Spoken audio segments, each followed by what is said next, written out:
So, hi, how are you? I'm great. How are you? Fine. I am John Gerzema, and I'm an author. I've written a book called The Brand Bubble, and I have a new book coming out in the fall called Spend Shift, and I run strategy for Young and Rubicam globally. And I'm here in Santiago for 2 days speaking tomorrow at a really big event, and I'm very excited to be here.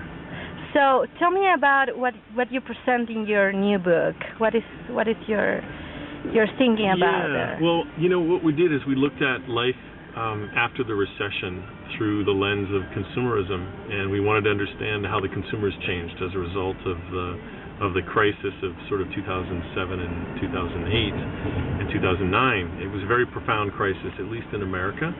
And we're going to talk about the perspective from the American market, and then we're going to look at other countries to understand how the data works and how people are sort of changing their lives. We found a very profound effect on people's behaviors and values. And one of the things that we see with companies is that they're understanding in this new world that they need to connect not only on value, but on values, and that values have become a very important terrain for innovation and for business performance in what we call the new values economy. You told me that you were talking with people everywhere in a kind of a road movie. Yeah. Tell me about your road movie. Well, it wasn't quite as romantic as the Motorcycle Diaries, but basically it traveled through 12 states in the United States, both red states and blue states, the conservative states and the liberal states. We just sat across kitchen counters talking to people about how their lives have changed as a result of the recession. Talked to CEOs at companies from Tony Hsieh at Zappos to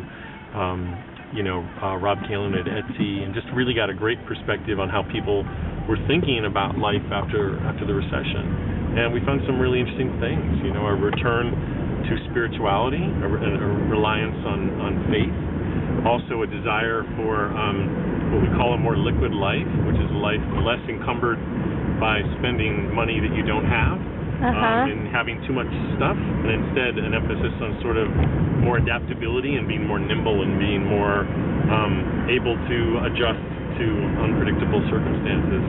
So lots of things like that. And what I'm going to cover tomorrow is look at sort of 4 cultural value shifts and how companies are reconnecting through everything from their business models to innovation to customer service to community building, and hopefully I'll show you some great examples of some interesting companies. Yeah, sure, that's going to be great. Can you tell me a little more about about generations, what you think about how we are not so different each other anymore? Sure. One of the really interesting things we found was a more sort of a less distinction between generational differences, and that generational divides are disappearing as a result of the crisis. For example, you have baby boomers that are continuing on to work. Many of them were getting closer to retirement, and because people need to repair lost wealth, they're continuing to stay in the job market, and that offers an opportunity for youth to sort of merge with perspective, which you see in many of the interesting companies that we researched. The other thing we see is young people grabbing a hold of old-fashioned values. A lot of the entrepreneurial companies that we studied, for example, when we went into Brooklyn, were very old-school companies. There was a pickle manufacturer that was run by a 22-year-old kid, guy rather. There's return to flea markets. You have these, but a lot. We have a lot of flea markets. Very old-fashioned idea, at least in America, and a very cool concept called the Brooklyn flea market that we researched and spent a lot of time understanding. So going to the flea market instead of going to the mall. So lots of those types of trends. But I guess on the generational divide issue, another interesting thing we found is we spent some time with this company called Adafruit Industries. Have you heard of these guys?